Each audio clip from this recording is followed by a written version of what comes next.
My fiancé Ollie and I have been together for 4 years, living together for 2, recently got engaged. Our relationship has been great for the most part. One of the few things we disagree on is animals. I love animals and Ollie feels indifferent towards most animals. To give a little background about me, I've always been an animal lover. Throughout my childhood, my mom hated animals, especially dogs. My mom never let us have any pets, and she used to tell us that once we were adults we could have whatever animals we wanted. When I moved away for college, I lived on campus for 4 years, and therefore couldn't have any pets. I've wanted a dog for as long as I could remember, but up until recently it wasn't in the cards for me to have a dog. Ollie and I currently live in a not-so-pet-friendly city for renters. I always lived in apartments that never allowed pets, even with a pet deposit. When Ollie and I met, I told her about wanting to get a dog someday. Ollie told me that she doesn't like a lot of dogs, but would be open to the right dog. This was in the very beginning of us meeting. I basically made it really clear that I will own a dog one day. Throughout our relationship, I would occasionally bring up wanting a dog. Ollie would remind me that our apartment doesn't allow for pets, which was true.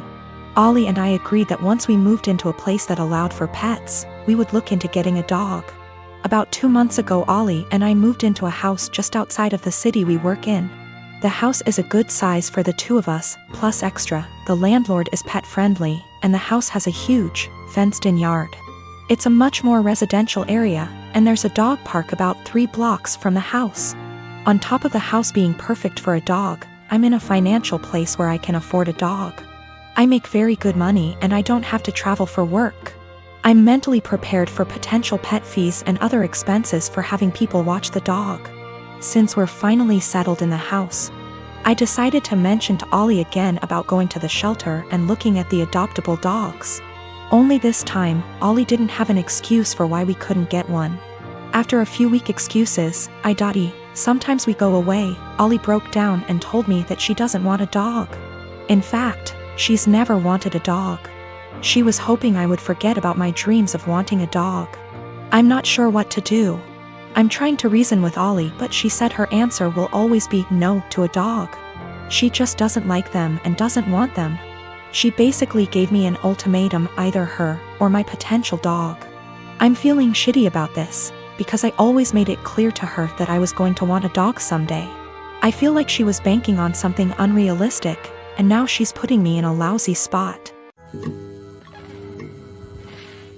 Now both of my kids, 16-year-old son and 9-year-old daughter, and my ex are extremely mad at me because I won't give up my appointed time with them. My son won't even talk to me and my daughter is crying all the time. Me and my ex divorced shortly after my daughter was born. I blame him for it and he blames me. I won't go into detail here. We ended up with a 50/50 custody agreement, switching every other week. While this was 8 years ago, we're still not on good terms. We rarely ever talk to each other outside of the kids, and I'm perfectly fine with that. One thing we have agreed on since the beginning though is that we don't plan things on days that aren't ours. And unless it's extremely important, we don't switch days or weeks. In the 8 years since we've been divorced, I have never asked him to have the kids on a day that isn't mine, and I've never given him one of my days even if he begged. Well, last week my ex contacted me and told me the good news. His parents are hosting a week-long family reunion in the summer at Disneyland and he wants to take the kids. Well, the problem is that it's on one of my weeks. He asked me to let the kids stay with him that week or to switch a week with me, and I shot him down. It's my week with them and I get to spend it with them. I told him if it's so important to him to reschedule, but he claims his parents can't do that and this is the only week that the whole family can go, and he told me that I need to think of them. I told him tough luck and hung up on him. Well, this last Sunday when my ex dropped the kids off with me, my son refused to talk to me at all and my daughter wouldn't even look at me. When I asked my ex what was wrong, he refused to talk to me, only saying ask them in a snarky tone before leaving. When I asked my daughter what was wrong, she burst into tears and said that I was not letting daddy take them to Disneyland. Asking my son, who still refuses to talk to me. It turns out that my ex told them I was not letting them go to Disneyland with him. He's trying to paint me as the bad guy. I sat both of them down last night to talk to them and explain it's my week with them, but they refuse to listen to me. My daughter just cried and my son told me I'm only doing this to get back at my ex. I think it's unfair for him to do this when his parents scheduled it during my time with them. I demanded an apology from my ex and him to set things straight, but he refuses, and his last text to me being, "Can't tell them the truth 'cause they already know it." I'm so pissed right now. My cousin Amy has twins and has a nasty habit of dumping them onto relatives to babysit for the entire day without any warning or regard for their time. I have a very strained relationship with her, but because my mom's side of the family demands that we all remain close-knit, so I have no choice to tolerate her. When she initially gave birth to them, she teased me that I'll have to take on babysitting duty from now on. I'm no good with kids, so I remarked to her that if I ever have them, I'll train them, not babysit. She brushed me off. The kids now are hella destructive and loud, pulling out stuffing inside furniture, holes inside walls, smashing anything glass and porcelain, screaming louder than a fire alarm. You name it. When it was my first turn to deal with them, I immediately walked with them to the store and grabbed the biggest bag of M&Ms I could find and trained them so that every time they follow my orders and behave, they get one. If they misbehave, I get one. Soon enough, every time the kids were dumped on me, they went with my guidelines and behaved. Whenever I say sit, they sit at the table. When I say stay, they don't leave that spot, etc. 2 days ago there was a party planned with the whole extended family. I know, pandemic. Didn't want to, but mom insisted, and I grabbed the M&Ms since the twins were there. Arrived, twins were being so destructive, an entire tray of food was spilled. That all the adults had enough and yelled at Amy to control them. She vomited the same excuse of them just being kids and they'll grow out of it eventually. I shouted the twins' names and shook my M&Ms bag. They came running over to me and I popped 6 pieces into my mouth for their misbehavior.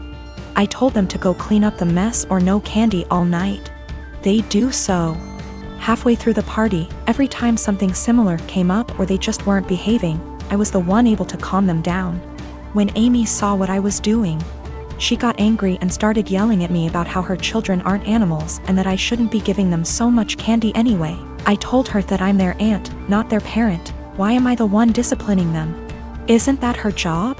She screamed the same argument at me, and since she's their mother, to stop giving them candy. One of the twins overheard and went apes hit.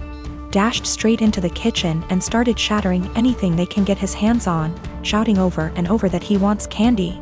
His twin joined him soon after. I repeated that she's their mother, and just sat in the living room watching it all unfold. At the end, Amy blamed me for them turning out this way.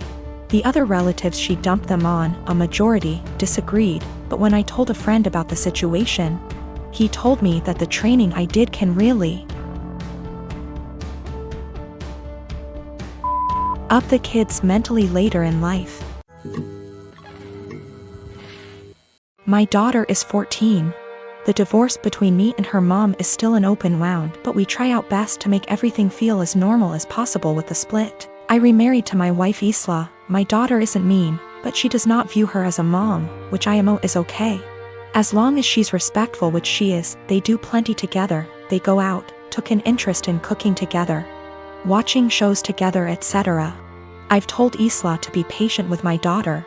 If something is wrong, I'd expect her to come to me and I will talk with my daughter and make sure we resolve the issue.